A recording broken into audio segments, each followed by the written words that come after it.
All right, we came to Ashland North today. A lot of people, serious damage as you could tell.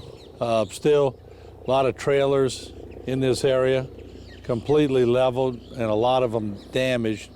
And out of all the homes we looked at, probably 80% plus have damage on it. We're coming up on some gentlemen that look like they're working pretty hard, trying to pick up the pieces. How are you, sir? Good. Good. Hey, Martin Folse, HTV. Bob Cutting. How you doing? Hey, Bob.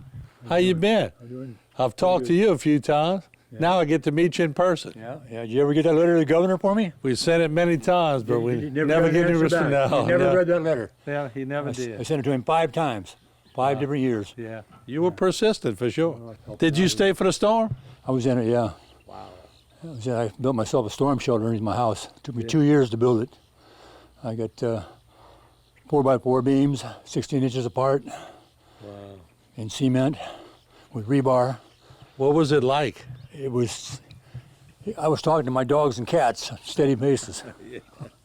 But did they answer you? I wasn't scared for some reason. Man. All the time on the ocean, I guess, you know. Right. Well, you had been through a lot. Just in my previous talks with you in your service, you've probably seen a lot, but never did you expect. In the Navy, that was a trip. In the but never did you think in your latter part of your life you would get a Cat 5 hurricane over you. No, I didn't.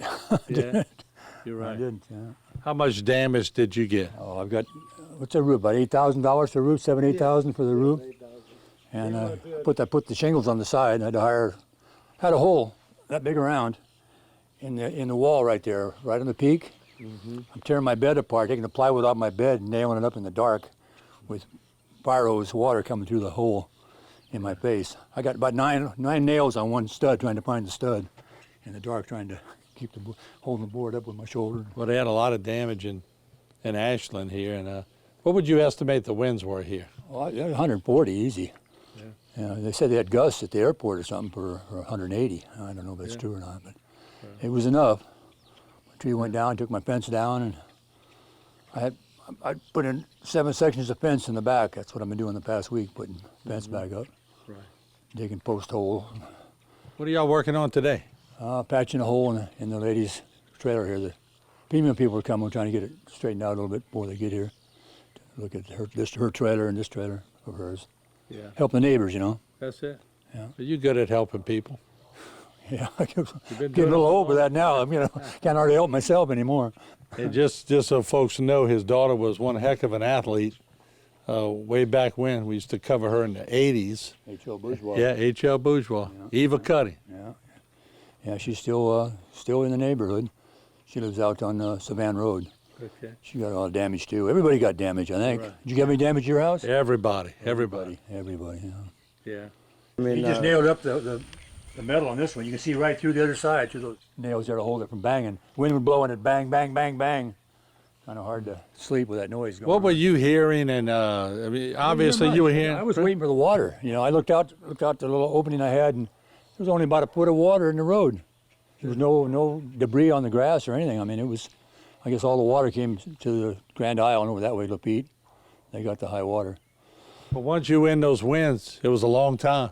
Yeah. Well, I built. I build. When I build. My little shed lasted, and my storm shelter lasted, and my porch lasted. I built the front porch. It's still there. But from the letters you sent to me to send to other people, when I read them, you prepare yourself, because even with the life jackets and all and everything that you've always sent me, you're always prepared. I had a survival suit in here with me. I was ready to swim for it.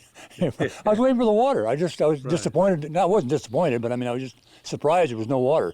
Right. I was waiting for the water to come up. I figured if I was going to die, I'd drown. I wouldn't get killed by the wind. I think this one threw everybody off because everybody was waiting for the water. Yeah. And it was because all the national reports that were scaring the heck out of everybody said there'd be 6 foot of water in downtown Houma, and it never happened. Yeah. They said they had, 7 feet over in the feet? 7 foot storm surge? Well, and we had 9 in Terrebonne. They had 16 in Lafourche, but we had good levees. Right. Those levees help. Oh yeah, that tax money. Every time I pay my bill, I'm glad I'm doing it because it made the difference. Yeah, sure did. That's why you didn't have water in Ashland. Same thing, past storms too, it's helped out, Yeah, above no the doubt. dove structure. But unfortunately, we can't do anything about wind. No, we can't, we can't. And it lasted so long. It was 9 hours, 8.5, 9 hours It was. blowing. I said, man, is it ever going to end? I spent 2 storms. I was out in Juan for 4 days on the Pelican for Lumcon there in Hurricane Juan. This time of year, right now, Juan was November 1st, Yeah. October. Yeah, Juan was a late one. That was my first one in '85. Yeah, you were a young man. I was. I saw you on TV back then. You were a man. I'm getting old and slower now. Aren't we all, huh? Aren't we all? All right, Mr. Cuddy. 76 now. I'm 76. There you go, Mr. Robert Cuddy. Still We have a building. history at HTV because he sends me correspondence and I send it out. Of course, I think I'm the only one that calls him back. Is that right? Yeah, that's it. That's it. I wrote 10 governors that same letter. Never got an answer from any of them. Not a phone call. I asked for a 10-second phone call, to say, I read your letter, Mr. Cuddy. Right. You can't get past the blockers. They got these interns that block, and you never talk to your governor. Right. I mean, why do we vote? We have no input, no reciprocation of any kind from them. I mean, Yeah. Well, look, Governor, if you're listening, Yeah, call Governor. Mr. Cuddy. Governor, read my Call letter it. next time I mail it to you. All right, there you have it. All right, we'll leave you from this location. We'll go get some more interviews in Ashland North, and that we hit pretty good over here, but it's good to see people like Mr. Robert, Mr. Rudy out here helping the neighbors, and that's positive stuff happening here. We'll take a short break. We'll be right back.